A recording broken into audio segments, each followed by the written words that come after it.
Hi guys, welcome to class. Now let's look at the second method of measuring microorganisms. So the second method of measuring microorganisms, and that's the inoculated nutrient agar. Now when you hear inoculation in microbiology, is like inoculation is like introducing bacteria into a medium. Basically, that's it. So we're going to be playing around with some inoculations, ideally.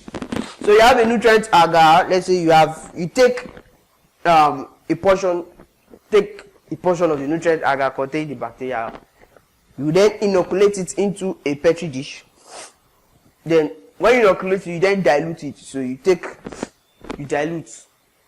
Now, of course, the cells will still reproduce and multiply. So the number of cells, that is, as the bacteria is dividing, is indicative of the number of cells that was present in that dilute portion of the nutrient agar which you have inoculated into the petri dish. So you have a petri dish, you have a nutrient broth.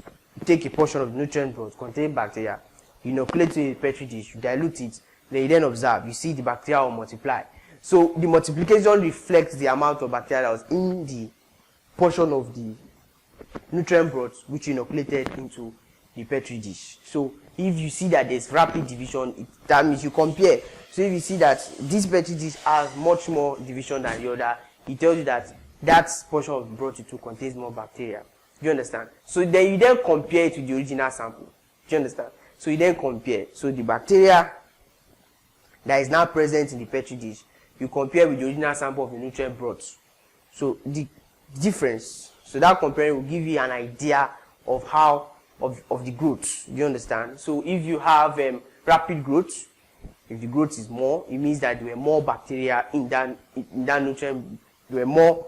If the growth in the petri dish is very rapid, it tells you that the growth, they will have more cells.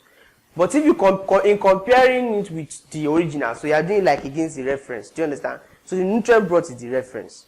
What you have in the petri dish is more like the result. So if what you have there is more than what is inside the nutrient broth, it means that there's growth. But if what you have on the petri dish is less than what you have in nutrient broth, it means that there was no growth, or whether the growth was retarded, or there was no even growth at all. Or basically, it's just the same thing. Nothing happened. So that is how you measure the growth. And this case is different because in the case of the first method, we cultured the bacteria. Now we're measuring the growth using a spectrometer. But in the case of the other one, we already have bacteria. Now we're trying to measure the growth. We're kind of measuring rate of growth. So inoculated nutrient agar gives you the idea of the rate of growth. Do you understand how fast is the growth? It tells you, it gives you the idea of the rate of growth. It also tells you whether it did grow or not. You can also use it to compare the rate at which the growth is. But in the case of your first method, you cultured it. You are just trying to see that is it growing or not. So when you see that the light intensity has reduced, but as indicated by spectrometer, so yeah, the thing is growing. There's growth. But in the other case, there's going to be growth. Yes, you're asking the question, is there growth? Now, in addition to that, you're not asking what is the rate of growth. Do you understand? So that's basically the two difference between the two methods. And these are the two major methods we use for measuring microorganisms. Now, I'll be discussing a lot about bacteria. I know you must have looked at. I recall when you talked about classification of microorganisms, you said bacteria, you said virus, you said fungi. How about those guys? Well, you meet those guys in the next class. See you in the next class.